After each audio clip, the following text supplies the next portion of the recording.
आज मिश्रण पर्व आम सहित मंच अच्छा दलर मुखपात्र और मीडिया कोऑर्डिनेटर डॉक्टर प्रियव्रत माझी महोदय एवं विशेषकर मिश्रण पर्व जे मुख्य आकर्षण रही होती स्वप्नापति महोदया। स्वप्नापति महोदया विषय समस्त अवगत अच्छा। से जड़े समाजसेवी, से जड़े फिलांथ्रोपिस्ट, जड़े सेलिब्रिटी, जड़े एक्टर एवं ता सहित विशेषकर कला एवं आर्ट कल्चर मूवीज फिल्म्स एवं एस्थेटिक्स रो दुनिया रो से बिलोंग करती। आज से विजु जनता दल सम्मिलित हवा सहित विजु जनता दल आउरी सशक्त हब एवं ताको विषय मु दीपक कहया चाहिए। समय स्वप्ना मैडम गोटे फाउंडेशन अच्छी समाज सेवार स्वप्नापति फाउंडेशन। से स्वप्नापति फाउंडेशन माध्यम से ओडिशावासी प्रत्येक वर्ग बहुत प्रचेषा कर से स्वप्नापति फाउंडेशन 2012 आरंभ करथिले एवं ओडिशा एवं भारत वर्ष रे अनेक जगह स्वप्नापति फाउंडेशन तार कार्यक्रम करिछि।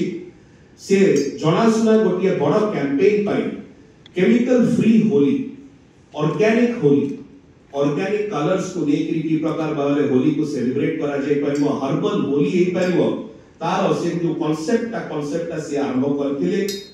से अनेक ताकर करियर मूवीज रे फिल्म्स रे मॉडलिंग रे रहिचंती, आर्ट्स एंड कल्चर को बिलोंग करती एवं राष्ट्रपति अवार्ड्स पाई अनेक ताकर जो माने को से सपोर्ट करचंती ऑर्गेनाइजेशंस को एवं से अनेक अवार्ड मध्य पाइचंती एवं से सिलेक्टेड और नॉमिनेटेड हेतले 2018 रे राष्ट्रपति अवार्ड फॉर यूथ फिलैंथ्रोपी पाई। से आम समस्त पाई गर्वर विषय। 2024 रे इलेक्शन कमिशन तांतु मध्य ए जो वोटिंग रो अवेयरनेस जनरेशन पाई महाराष्ट्र गवर्नमेंट रो गोटे ब्रांड एम्बेसडर भाव रे मध्य से माने नॉमिनेट करथिले। मुझा कहली Swapnapati foundation chemical free herbal Holi रो जो आईडिया थिला जोटा कि केमिकल फ्री भाव रे केमती ऑर्गेनिकली हमें सेलिब्रेट करि परिबा सेटा को सी वर्कआउट करथिले। तांकर समाज सेवा रे ब्लैंकेट डोनेशन विंटर समय रे लोकों को सहित एवं ओल्ड एज होम्स रे जो प्रकार भाव रे से तांकर सेवा रहिछि।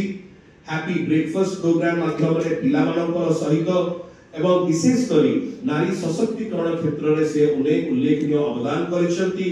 कोविड महामारी समय रे मुंबई रे एवं ओडिशा रे से अनेक रिलीफ ताकर कार्य करिसंती। रेशन एवं अन्य विषय की आनुषंगिक व्यवस्था करिथिले। जेतले फनी साइक्लोन हितला पुरी एवं भुवनेश्वर से फ्री किचन सर्विस मध्ये प्रोवाइड करिथिले। महिला सशक्तिकरण क्षेत्र रे अनेक कार्यक्रम से ग्रहण करिसंती, अनेक अवार्ड्स के जीतिचंती एवं आज केवल सेतिकी जे नुह से बीटेक करिसंती बायोटेक्नोलॉजी रे उच्च शिक्षिता एवं ता सहित से इंडियन फिल्म इंडस्ट्री रे मध्य बॉलीवुड रे डेब्यू करिसंती एवं ताको best actress award Rajasthan international film festival एवं cinematic international film festival Bangladesh मध्य मिलिछि।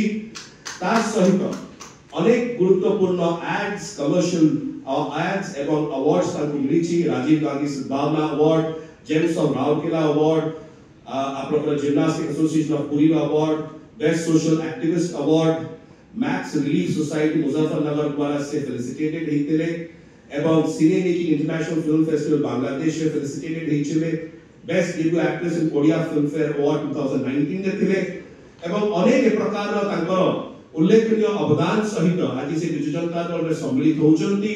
क्षेत्र को नै सेना आउरी बलिष्ठ हेबो एवं से निश्चय विजु जनता दल माध्यम रे समाज को आउरी आगे निजिबारे सहायक हेबे।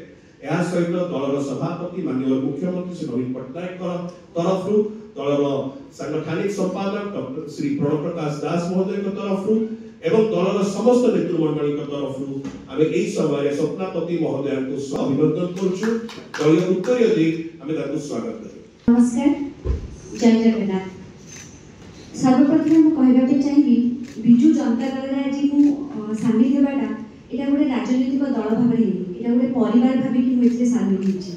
सेतिपई मु हमर प्रिय मुख्यमंत्री माननीय श्री नवीन पटनायक सांगु, 5T अध्यक्ष बीके पांडेयन सांगु, सस्मित पात्र सांगु, प्रियव्रत माझी सांगु, प्रणव प्रकाश दास सांगु, अमर पटनायक सांगु समस्त को बहुत बहुत धन्यवाद देबा पे चाहिए कि मते आज परिवार मध्ये शामिल करचंती। कारण आम मुख्यमंत्री हेले भारतर नंबर 1 मुख्यमंत्री से कथारे नुह काम सब किसी करके देखी था से आज से समस्त लोकप्रिय हो पार्टी और पूरा भारत वर्ष में नंबर 1 मुख्यमंत्री भाव से परिचित होती। ओडिशार भौगोलिक पचारुवा बहुत लोक मैंने जिते पचारुले मुझे बाहर रोली ओडिशा कौटी अच्छी से आम मुख्यमंत्री हॉकी खेल को एत भल पाई दुई थर हॉकी वर्ल्ड कप ओडिशा रे आयोजन करते से बाहर सब लोक मैंने ओडिशा को भल भाव देखिले जानिले और जानिले ओडिशा गोटे विश्व दरबार में परिचित होता। 1999 मसीह जो बात्या आसला से ओडिशार मेरुदंड भांगी जाता किंतु आम मुख्यमंत्री दृढ़ संकल्प जो 2019-20 मसीह जो फनी आसला से डिजास्टर मैनेजमेंट रे वर्ल्ड मैप रे ओडिशा नंबर 1 स्थान पाइला से केवल आम मुख्यमंत्री निस्वार्थपर भाव आउ कठोर परिश्रम जो आज ओडिशा ये जगह पहुंची। 5T योजना विषय में समस्ते कथबार्ता होचे किंतु ए योजना हला भारत वर्ष गोटे भिन्न योजना ताहा केंद्रर समस्त योजना ठार मध्ये भिन्न होइथाय और अन्यतम बोली हम समस्ते जानिछे। आ मो मतरे आम देश किंबा राज्य सेतेबेले उन्नति करथे जेतेबेले मध्यबित्त एवं गरीबर सर्वोत्तम उन्नति हेता और एहा केवल कथा कहिले हेबनी एहा पे निरंतर चेष्टा करबा दरकार। केंद्रर साहाय्य बिना आम सरकार आम मुख्यमंत्री सब निरंतर समस्त कार्य कर निर्मल भावमूर्ति सब प्रेरित और आज विजु जनता दल में सामिल होती। आज सारा राज्य में विश्वस्तरीय शिक्षा और स्वास्थ्य सुविधा आम मुख्यमंत्री सब निरंतर समस्त कार्य कर निर्मल भावमूर्ति सब प्रेरित और आज विजु जनता दल में सामिल होती। आज सारा राज्य में विश्वस्तरीय शिक्षा और स्वास्थ्य सुविधा मिलूँ से सब धन्यवाद देवाई चाहिए राज्य सरकार को से जड़े उच्च शिक्षित शालीन और निष्ठापर व्यक्ति जे सब कथा कम आ कार्य विश्वास करती अनुप्राणित ही आज मुझे संगठन में सामिल होती मत पार्टी तरफ जेकोसी कार्यभार दिया निस्वार्थ भाव डेफिनेटली करने चेष्टा करी। धन्यवाद।